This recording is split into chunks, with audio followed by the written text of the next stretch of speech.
Stugotz here. I've said it before and I'll say it again. I love a good gummy. Whether I'm on the golf course or winding down after a long day of carrying the show on my back, all I need is one good gummy to help me totally relax. And now, thanks to my good friends at CBDMD, getting Delta 9 THC gummies shipped directly to your door is not only possible, it's easy and affordable. How about that? Every CBDMD Delta 9 gummy is packed with 10 milligrams of THC per gummy, and let me tell you, buddy, they work. CBDMD also has Delta 9 microdose capsules that feature 1 milligram of THC, so it's easy to enjoy them whenever, wherever. And listen, I know it's easy to get confused with all the different Deltas out there, but Delta 9 THC is the same good old-fashioned THC we've all known and loved for years. To learn more about Delta 9 and everything else CBDMD has to offer, just head to cbdmd.com/Dan. Once again, that's cbdmd.com/Dan for information, education, and the best damn gummies you've ever had. Must be 21 years or older to purchase Delta 9. This is the Dan Le Batard Show with the Stugotz podcast. We're presented by DraftKings Sportsbook, an official sports betting partner of the NFL. Download the DraftKings Sportsbook app today and use code DAN for a special offer when you sign up. That's code DAN only at DraftKings Sportsbook. So many things that I want to get to here. Stugotz, just before we started, was saying, are you going to make the scariest call in sports guest booking, or am I going to make the scariest call in sports guest booking? And then you said, I'd like Whittingham to get a test and a taste of the scariest call in booking guests. I would like to see it. The call we're talking about is the call you make to Jimmy Johnson.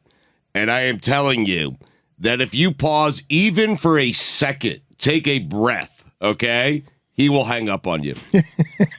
I have never been nervous calling someone in my entire life. Dan knows this. I'll ask anyone to come on this show.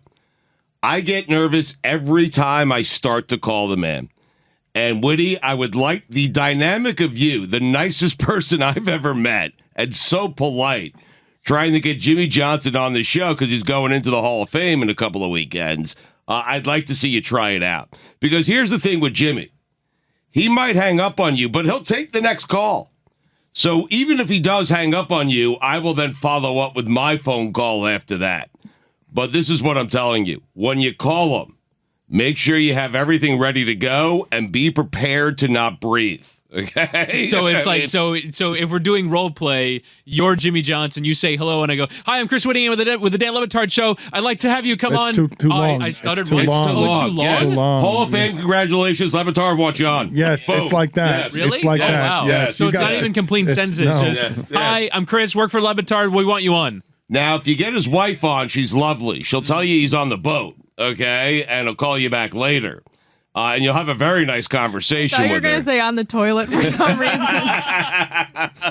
That's what she calls the toilet. He's out on the boat. He'll call you back later. Just know that he won't. He's on the boat, and he's going to be on the boat for a while, if you know what I mean. Yes. And you got to get him in the morning, okay? That's because once Jimmy hits the boat, he hits the Heineken, it's over, and that's it. Now, he does. I mean, Jimmy, listen, he's living the good life. He has it figured out, and he goes into the Hall of Fame. I'd love to see you try and make that call. Billy, I heard you come in here. Do you believe that Stugotz will indeed make it to Boselli's Hall of Fame ceremony? He has said a number of times that he is going, but I figure a lacrosse mitzvah or a dead show or something is going to happen between now and then that will make it so Stugotz doesn't actually go to that. Are you of the belief that he will make it there? He's been telling me for months that he wants to go to do this. And I think that the reason he was telling me months ago he wanted to do this is because he wanted this to be figured out a way to get sponsored so it could be done and he'd be going up there free of charge. I just don't really know, because Tony told him when he asked Tony, like, hey, I want to be there for you, buddy. I want to blah, blah, blah. And Tony was kind of like, okay, like, thanks. But, like, it would be a general admission situation, I think, if Stugotz is there. GA. Yeah, like, I don't think that if you go up there, you're going to be getting the things that you want out of going there. So I think we're going to have Boselli on Stupidity this week. Now, he, along with Jimmy Johnson, goes into the Hall of Fame. I'm going to ask Tony, listen, if I'm sitting with friends and family, okay, then I will show up. Wait. His friends and family or your friends and family? His friends and his family. Why would you be in that Because group? I'm part of the family. I helped Tony get in. I mean, no one's had Tony on over the last 5 or 6 years promoting Tony more than I have. And so I would like to sit with friends and family. Now, originally, I was going to make this speech. He went with Mark Brunell. That was a shock to me and my family. So I am telling Boselli that I'd like to go up there, but I got to sit with friends and family. I'm not sitting GA with Jacksonville fans. Not happening. But he doesn't even care if you're there to begin with, and now you're demanding on one of the most important days of his life that you be sat with his family. Billy, there's like you've turned I have my demands. Yeah, but that's exactly the thing, though.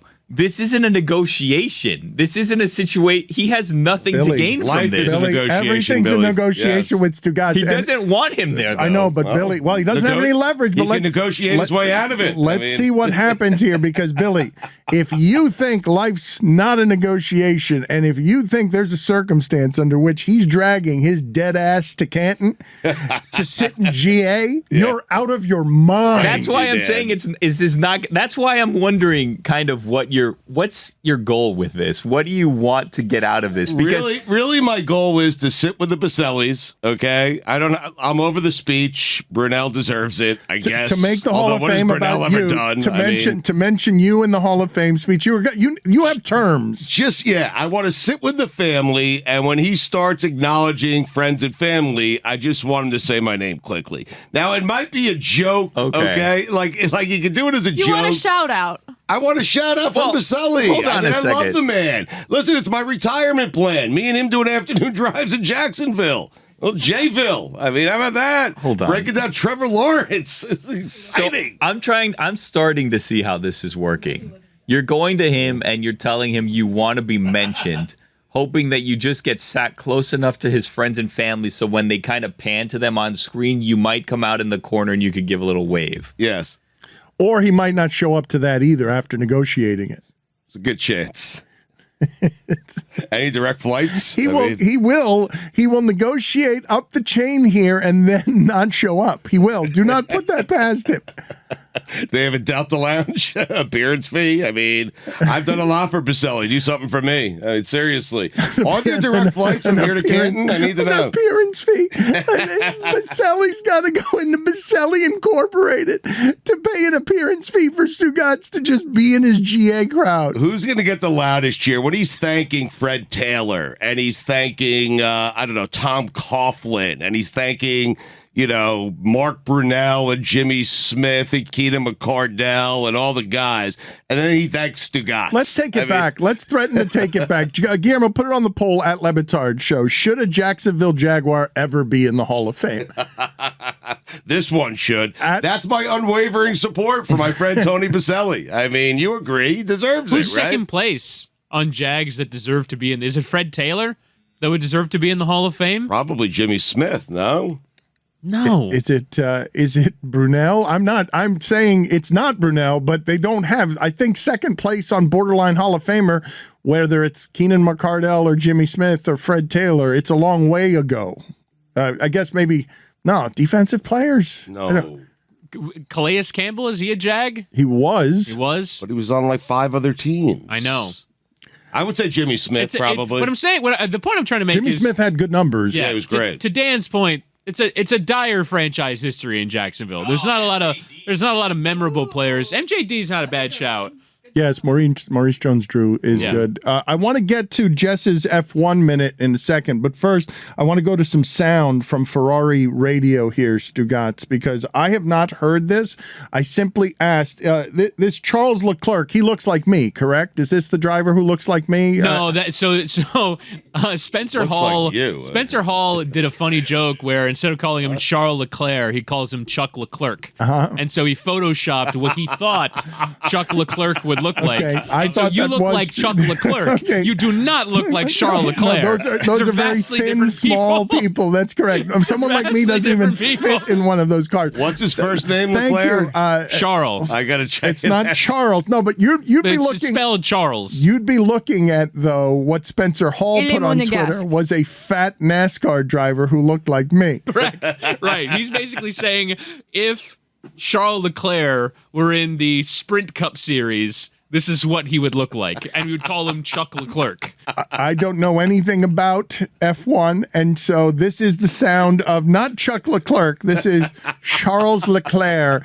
And what happens here? Just horror? Just straight horror. So he's leading the race. He's leading the French Grand Prix. I'll let Jess get into the details, but this is the sound of what happens after he crashes. Are you okay? I got a good photo.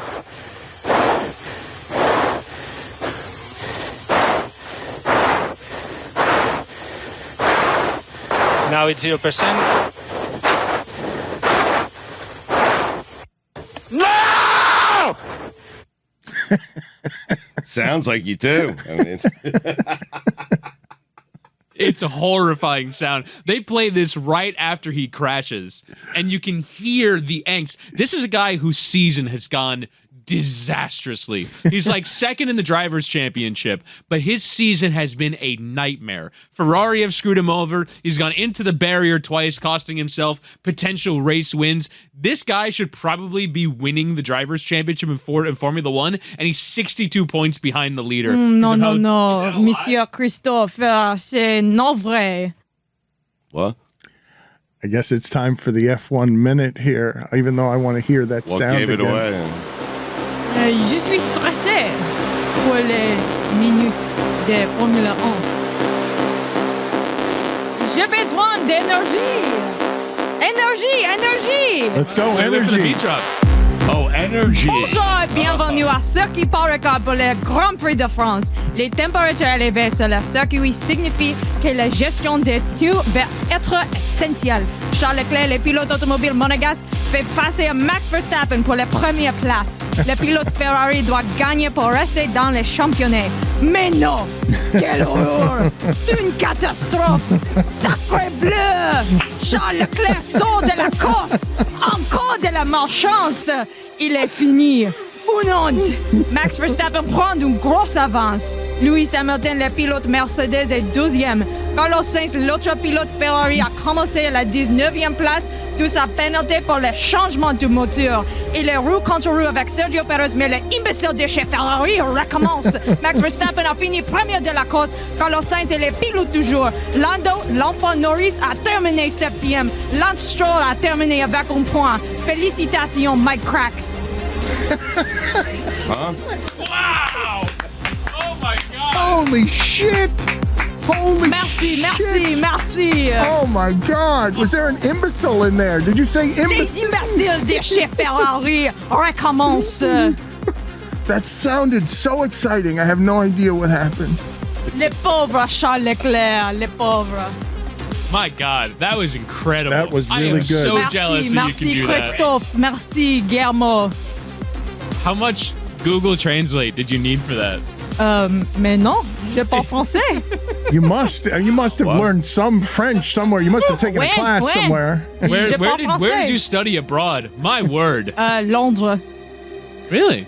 Yeah, you are sounds like a unveiling place. on us It and means the London, audience Thank you. that you seem to speak French. We did not know that. Although we Big can't, fan. we Well, it don't, was the French Grand Prix, Dan, if you didn't.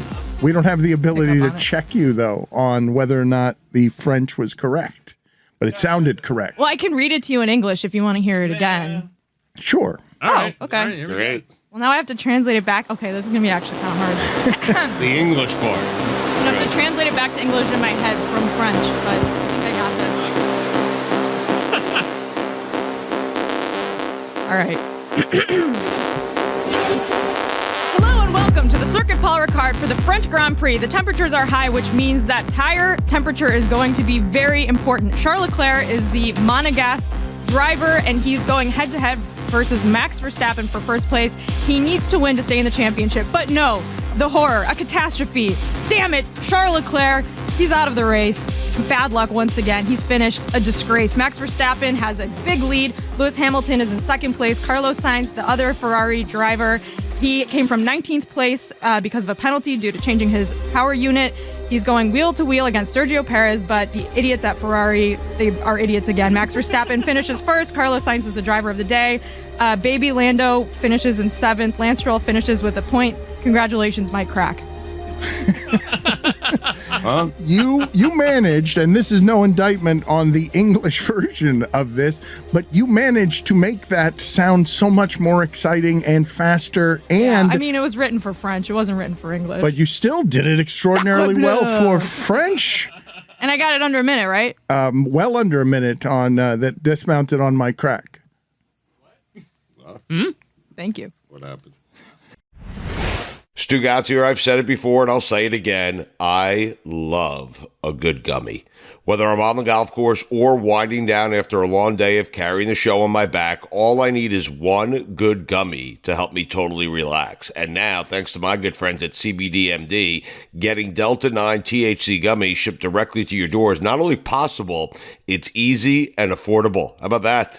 Every CBDMD Delta 9 gummy is packed with 10 milligrams of THC per gummy, and let me tell you, buddy, they work. CBDMD also has Delta 9 microdose capsules that feature 1 milligram of THC, so it's easy to enjoy them whenever, wherever. And listen, I know it's easy to get confused with all the different Deltas out there, but Delta 9 THC is the same good old-fashioned THC we've all known and loved for years. To learn more about Delta 9 and everything else CBDMD has to offer, just head to cbdmd.com/Dan. Once again, that's cbdmd.com/Dan for information, education, and the best damn gummies you've ever had.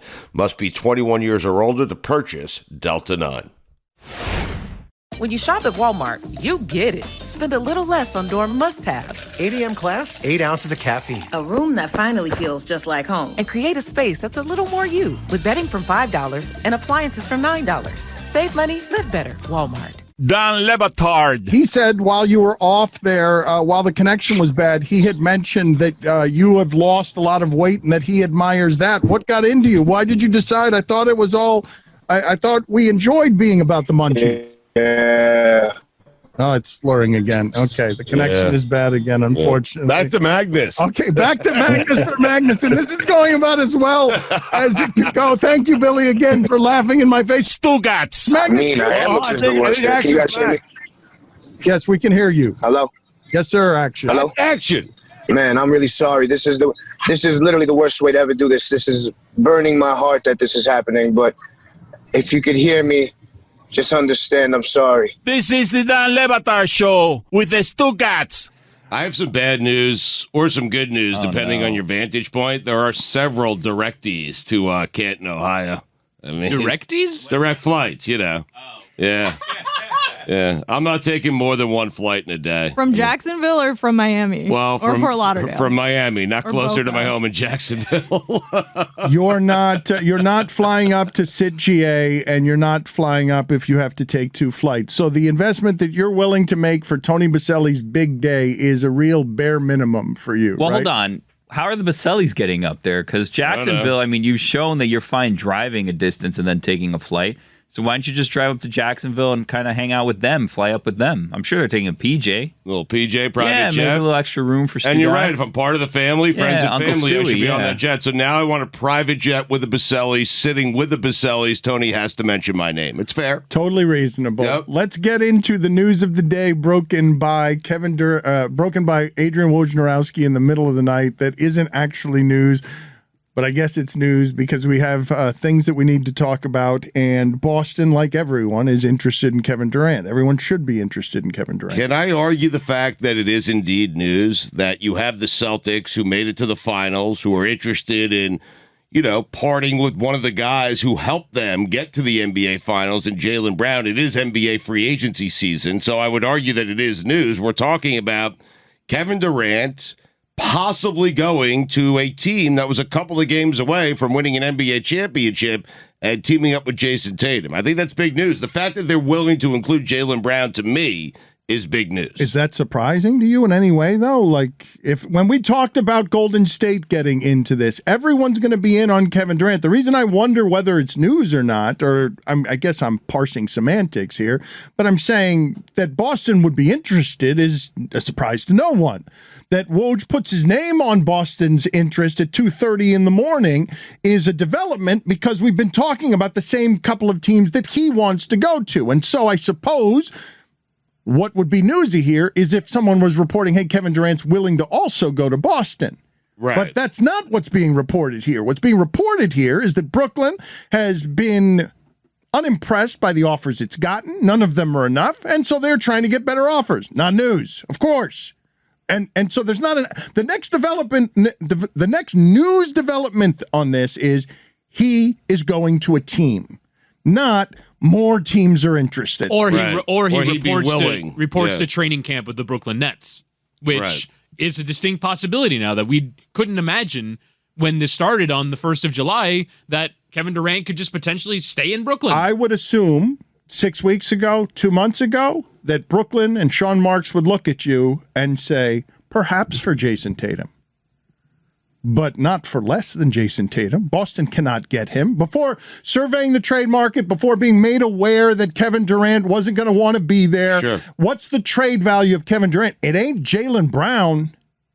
Yes, he's young. Dan, there's no trade value for Kevin Durant. I mean, it's impossible to get equal value. It's gone down enough that now Jaylen Brown maybe gets you in the game and starts another round of content conversations around a dry subject for a couple of weeks because we haven't had something to say about this, and people quickly tired of enough with Kevin Durant, Kyrie Irving. Give me the news. Now you sprinkle a dollop of hope over here. You're selling Durant. You're selling the Nets. You're selling basketball, you're selling Boston, you're selling hope, you're controlling the narrative of the offseason through one of the insiders tweeting at 2:30 in the morning.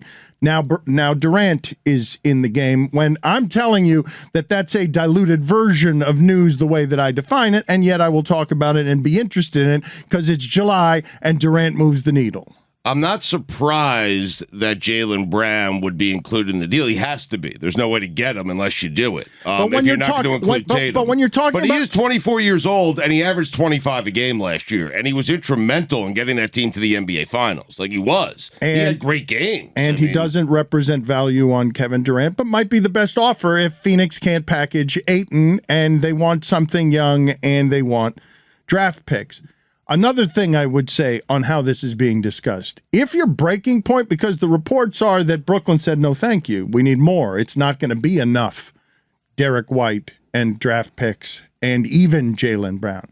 I don't believe the reports that Marcus Smart would be a deal breaker, because if I'm Boston, I would be like, yep, take him. Fine, no problem. You want Marcus Smart, you want Jaylen Brown, you want Derek White. Whoever you want besides Tatum. I mean, right? Because I'm telling you that value is only Tatum. Where Brooklyn gets their part of the deal, if Brooklyn's willing to go to training camp with him, Stugotz, if Brooklyn's taking away the leverage of, no, we don't want your Miami, you don't have enough. Phoenix, you don't have enough. No, if this is what Gobert is worth and Durant is worth, nope. Boston, you've got enough, but more. To me, the interesting part of why Marcus Smart isn't in the deal, and you've heard, the Heat not wanting to include X player and Phoenix not wanting to include both Bridges and Ayton, and it seemed like some of these teams are drawing lines, and I don't know if that's because they've already agreed that they're sending all of their draft capital, and so don't take my entire team and all of my picks, or if the Brooklyn Nets are just in a really shitty leverage situation. That even though they have Kevin Durant under contract for 4 years, they can't dictate terms. And that the reason why a trade hasn't happened yet in the month since Kevin Durant's trade request is that I don't think the Nets and whoever they are agreeing to trade with have agreed on what the leverage status is between the two teams. That Brooklyn feels like, we've got Kevin Durant, give us everything. And the teams that are trading for him are, you're not in a position to dictate terms because your whole thing's falling apart. Right. So I think that's why a trade hasn't happened, is because there isn't that feeling that we know what this player is worth to both teams. He's also going to be 34 when the season starts. 34. Like, think about that with Kevin Durant. 34 years old, and he's had some injuries. Like, he's had the Achilles. He's had some stuff that's happened. The part that I think is interesting about this is that the previous incarnations of Boston fans getting very frustrated with Danny Ainge and the inability to pull the trigger on anything, collecting assets but not actually getting a big-time player, patient, waiting for his young players to develop, that Brad Stevens would get in there and say that a finals appearance and us being the favorites next year, the betting favorites next year, that rarely trades up. That rarely has the guts in sports to say, no, I want more. This guy rarely becomes available, though. This guy. But that's the part of it that's Yes. interesting. If you're going to send it out at 2:30 in the morning without any developments, is you throw those two ingredients together, and you got somebody that's already close, a team that's already obviously very close. You've still got Boston Celtics putting their names on "we were the better team." They were just more disciplined. Yeah. Yep. I mean, Jalen and Marcus Smart seem to make that makes sense to me. You draw the line, obviously, at Tatum and Al Horford, but I think that Jalen Brown and Marcus Smart make plenty of sense. The Celtics have to do that if indeed they can get Kevin Durant for Jalen Brown and Marcus Smart. How could you not do that? Well, because you mentioned it, age. Jalen Brown's 24, Kevin Durant's 34. If you actually believe that Tatum and Brown are a championship core, you keep the two of them together and you try and win championships for the next 10 years. And because they went to betting favorite when they added Brogdon. That Brogdon was enough. It made me wonder, since Kevin Durant is looking, allegedly, the reporting is in Miami that he wanted Lowry and Bam to stay. I wondered to myself, what could have changed here if Kevin Durant is indeed interested in Boston? Is it that they got Brogdon? Is that Marcus Smart isn't who he would want to play with as a point guard? Their greatest weakness as a team they fixed with the trade for Brogdon. But again, points of leverage. Kevin Durant can want to go somewhere, but he's got a 4-year contract. So if Boston trades for him, you kind of have to show up and play unless you want to sit out for 4 years. So Boston, they might not have 100% buy-in, but you can say to Kevin Durant, look, we just lost out. You're the piece that gets us over the top. You come in and replace Jaylen Brown, and we could potentially go win a championship. And I think Kevin Durant would have to at least look somewhat intrigued at that. But again, he doesn't have all the leverage. He's a superstar in the NBA, so he has a shed load of leverage. But he doesn't have all of it. If it played out, I actually think it would be a great decision, the rare one by Kevin Durant in terms of his career, because they haven't gotten over the top. They've been close. He could be the guy that gets the Boston Celtics, one of the premier franchises in the NBA and all of sports, over the top, and he might have to do it while beating the Golden State Warriors. And so that's like coming full circle. Like, that would be a great decision if he went there, did it, and was the guy who got him over the top beating the Warriors. Then you would give him a championship. One. Yes. That one. Yes. He still wouldn't have the other two, so he'd be at -1 with me. Yeah. I like how you said the rare good decision he's made with his career. Well, it is.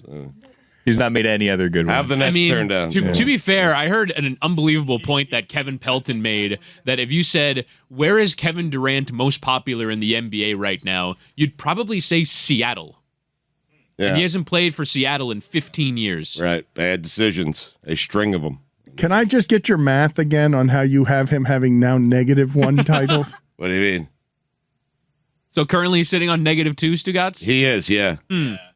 Not only were they not championships. Not only were they not championships, but now you have subtracted he's got championships. A long way back to even, Dan. Yeah. Okay. He moved the Sonics to really Oklahoma, pissed everybody off there. The other transaction over the weekend, or an actual transaction as opposed to this one, which is just 2:30 in the morning tweeting.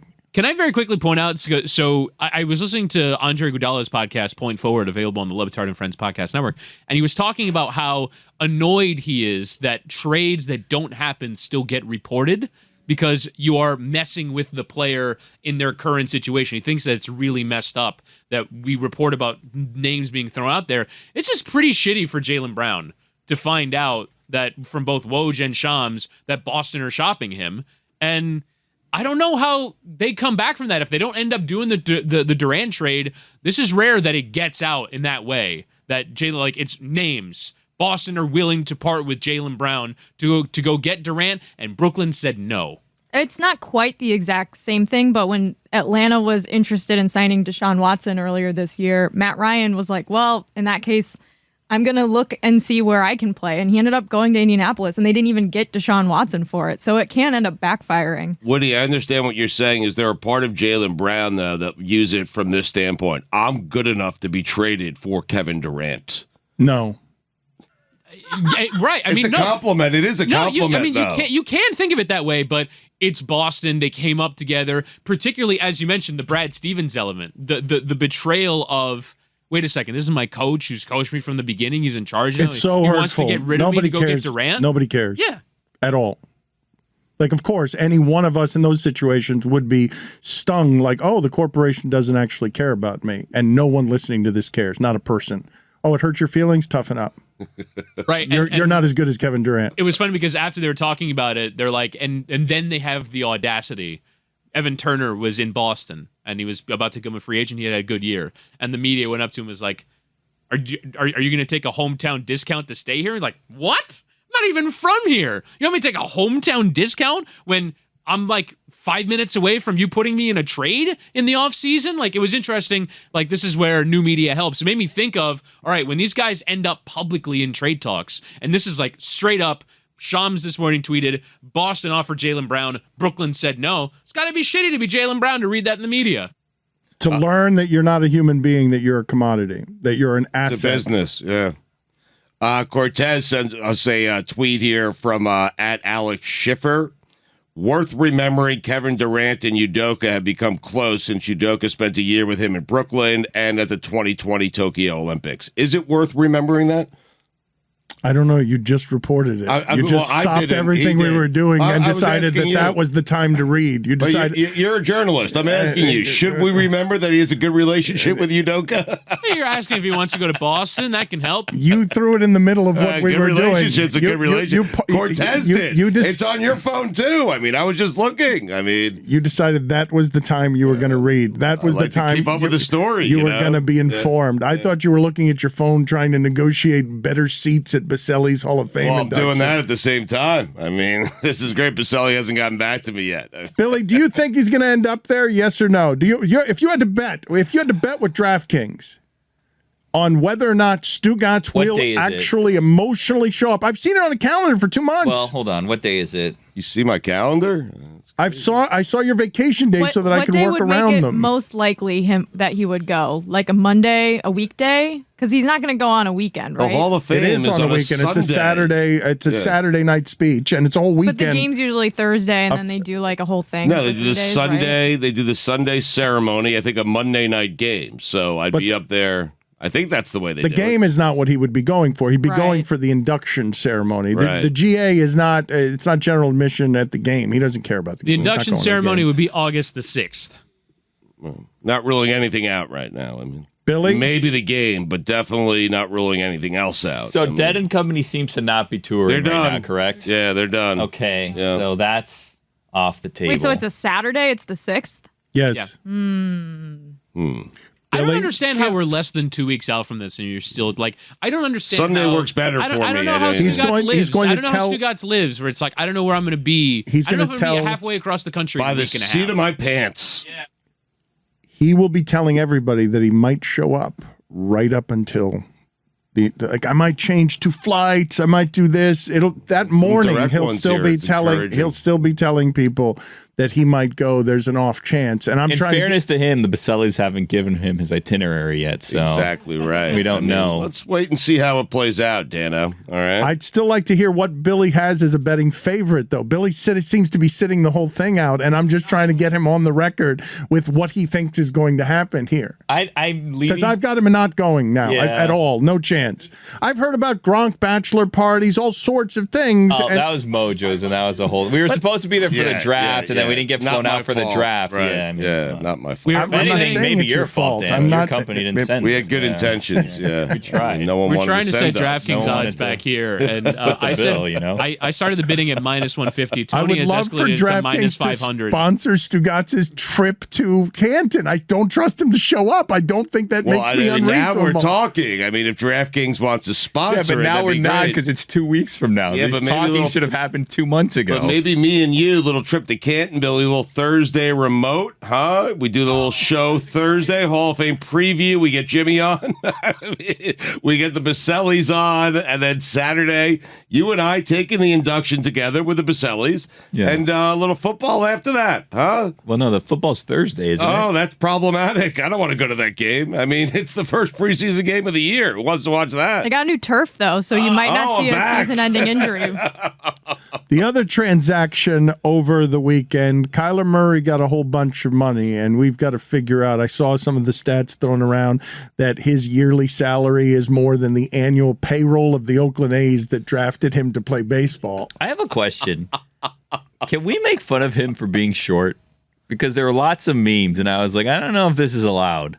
Like, I saw little, race cars driving down the expressway saying Kyler Murray was going to get his check because he's little, and it was like a remote control car. Like a go-kart? No, smaller. It was Like a remote control car. Yeah, one of those cars that driving 90 miles an hour down the expressway. Yeah. Matchbox car, like a Matchbox? No, a little bigger than that. Picture it this way. Have you guys seen Ocean's 11? Yes. All right. Do you remember the scene where the two crazy brothers, one of them is racing one in this giant monster truck and the other one has a remote control monster truck, and they're racing, and then the little, spoiler alert, the little remote control monster truck is beating the actual truck. So then Scott Conn, who recently lost his father, just quickly turns and drives over the remote control car. Remember that? I do remember that. Like Billy. that size car. Not the monster truck, the other car. So not smaller than a Formula 1 car. Yeah, like the size that Ben Affleck's brother was driving remotely. In the movie, not in real life. So you're asking if we can make fun of him for his height? Well, I'm asking, how should I feel about the memes? Because I saw the memes and I was like, I don't know how to feel.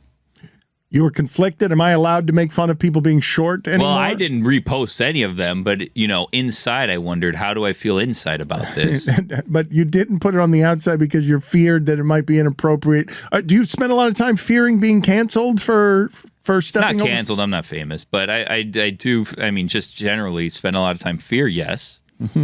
He lives in fear. Yeah. So what did fear. what did your inside determine on how you feel about it? To ask you guys, because you guys have a better grip of this than I do. I'd like to talk about what it is the Cardinals just did, Stugotz. You give Kyler Murray, it's not your money, but in a salary capped sport where the advantages have to be found in the margins, many of them are finding them with coaching, paying staffs more and more money, because that's not a place where you have to manage costs. They just gave the next extraordinary amount of money to a quarterback who you do the measurements with winning all the time, Stugotz. And that team, God, is that a puzzling team? Because 11 games in last season, I say they beat anybody. Yeah. And then all of a sudden it falls apart. And I don't know enough about football to know if they were stripped down in the playoff game where they were embarrassed because they got outcoached. I don't know enough about what I'm watching to understand how Kyler Murray gets that slowed, because was it all figured out that Kingsbury didn't have anything, and at the end Kyler Murray is frustrated because he's looking around and he's like, oh shit, we were the best team in the league and now I'm exposed and embarrassed and people are wondering whether I'm worth money. Well, you can argue about the Kyler Murray extension, or you can argue about the Cliff Kingsbury, Steve Keim extensions. What are they doing in Arizona? They're going all in on Kyler Murray, and it was so embarrassingly exposed in that playoff game. How does Arizona recover from that? Because if they get off to a very good start, they started 7-0 last year, and then they finished 3-5. They started 5-2 in 2020. They finished 3-6. So if they get off to another good start, if they start 6-1, their offense looks like their offense again. We're just going to be waiting for them to look like themselves again. And these are things that are now only determined in the second half of the year and in the playoffs for Arizona, because we know that at their best, Arizona can be an amazing offense, but they've locked themselves into, with this contract, a really huge amount of money for Kyler Murray, and we don't know if defenses have just figured him out. It's a big risk to take. Well, if that's the case, then I think Cliff Kingsbury needs to figure out how to undo that or overcome it. But how much of the initial success is to do with Cliff Kingsbury? Because I don't think a lot of NFL coaches would have taken Kyler Murray and wanted to build their entire offense around him. They have, to be fair to Arizona and to Cliff Kingsbury, done a very good job of maximizing Kyler Murray, except in the biggest games when he gets I don't know if that's there's been one biggest game. I mean, it's one playoff game. But it's second halves of the year. Again, like during Cliff Kingsbury time in Arizona, he's won like 7 games in the second half of the season. Right. Like they get exposed as the year goes on. Yeah, and I've also seen people bring up his Texas Tech record because he's been bad in the back half of those seasons when he was a college coach. But I think college schedules are probably a little different in that you're playing more conference teams and conference rivals in the second half of the season.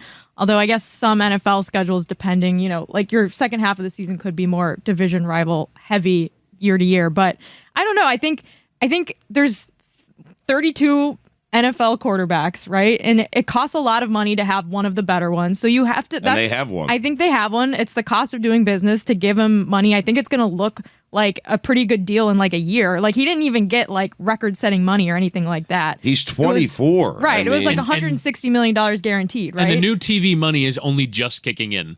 Right. So the salary cap is going to go up every single year for the next 10 years. Right. I think the bigger question is like if they're going all in on Kyler Murray, sure, you could say that, but I think they're also kind of going all in on this head coach and GM, which haven't really proven anything yet, whereas Kyler Murray's at least looked really good at times and is probably worth the cost. But when he looked good, Kingsbury also looked good. Well, Kingsbury always looks good. That's true. The reason too is we're omitting a glaring thing is the linchpin of the offense is DeAndre Hopkins, right? Like when he's not been very good. He's not been Hopkins, but he hasn't been Hopkins for 4 years, right? Like Correct. just numerically. He's going to be suspended for the first 6 games, but they also got Hollywood Brown. Like they're building a team around Kyler Murray. 100%. Nobody trusts Hollywood Brown though. That's the with thing. Hopkins, you do though. With Hopkins, right? Yes. But so you can see the splits of when Hopkins was healthy and when he was playing with Kyler Murray and when he wasn't. Also, if you want to think back to, I want to say it was week 7 when they played Green Bay, where they had a chance to win at the goal line.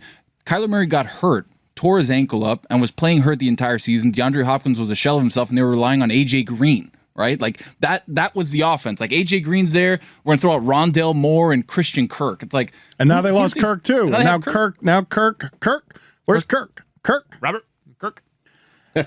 By the way, DeAndre Hopkins took a step back, but I think it might be overstated just how much of a step back. Last year's Pro Football Focus receiver number 15, the year before number 6, the year before number 5. So he's still an unbelievable player. He's just not the very best receiver in the league, but they need him. They need him to be good.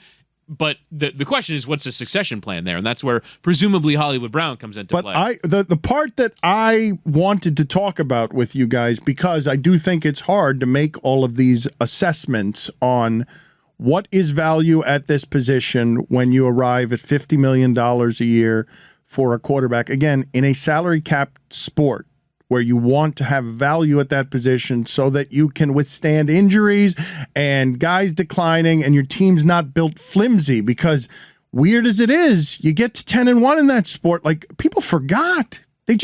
The last half of that season, Arizona stopped being a good football team when I thought that team can beat the Bengals in the Super Bowl. Yes. Like that team is good. 9-1, 10-1, we were saying they could beat anyone. But they were so bad in the playoffs, so very bad, exposed, not immediately eliminated, and impotent at quarterback and coach. Impotent at quarterback and coach when they got eliminated. I think you have to pay someone like that when at that position, and there are 12 guys in the league. Not only is he one of those 12 guys, but he's also a guy who, when your coach isn't that good, maybe he can make it up. Maybe he can just figure it out because he's so good back there, more athletic. I can compensate for whatever it is wrong with my coach because I've got a guy who's not only one of those 12, but is also a guy that can simply erase everything that I've done poorly on offense and they've done well on defense, because you can't guard that. That's why Lamar Jackson's price just went up. That's why that is the Lamar Jackson not having an agent keeps getting his value go higher and higher by just sitting there waiting. But I think people would say at least Lamar's made it MVP. He's made it to an AFC championship game. Kyler hasn't done those things. I would still give Kyler the money. He's a very good player. But what I'm saying he's got 90 touchdowns and 34 interceptions in 3 seasons. My point, though, Stugotz, is that if it's one of those 12 guys and he has the magical ability and he can win me a game just because he's running around back there, and it has nothing to do with play calls or scheme or anything we did during the week. You've got to pay him. Like they're without exception, you have to someone else will. you can't lose that guy because somebody else will get him. The Cardinals traded the Eagles for Zach Ertz, the corpse of Zach Ertz, midway through the season. Kyler Murray made him an absolute star for the last 5 games of the year. And it was like, where did this come from? Oh, Kyler Murray's just way better than everybody else. But is there not a Lamar Jackson-like concern with the running game? Again, he is, for me, the quickest player in the NFL, just in terms of his ability to shift and use his feet. If that drops off slightly, that's a huge step back. He's already run it 314 times in his 3 seasons. It's very early to be concerned only about missed 2 losing games, quickness. Woody. But the other element from last year, he didn't lose any of them. He fumbled the ball 12 times. Again, these are small things where you look at him and go, are these bigger concerns? Like, are you winning the Super Bowl with paying Kyler Murray $40 million a year? Maybe you can, but like you said, Dan, when it comes to that rookie contract value, it's going to be hard. When you're an NFL team, if you can somehow get your quarterback on $9 million, spend your $200 million of the salary cap on building out the rest of the roster, it is a significant advantage. I don't think you can say you traded for the corpse of Zach Ertz. Why not?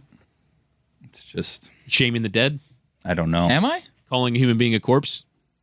Is that shaming the dead? Is that Ertz is the shaming the dead living, there? yeah. I think that's shaming the living good to shout. call him a to call him a Just corpse. don't call him short. I also don't think you could call him an absolute superstar in Arizona when they Well, I went mean, 3-5. Dan, you got to look at the splits there. That's the last more 5 games, he was a superstar. Right, check the splits. I mean, Tony's right. Put it Have on- you? I mean, You Have you check checked Tony's splits. Those are in splits. every day. Check the splits is not Splits an of when him argument. and Philly and him and When I Why say- don't you tell us the splits, though? when I ask someone, when I say to someone, was that person an absolute superstar? The response cannot be check the splits. tight end, Dan.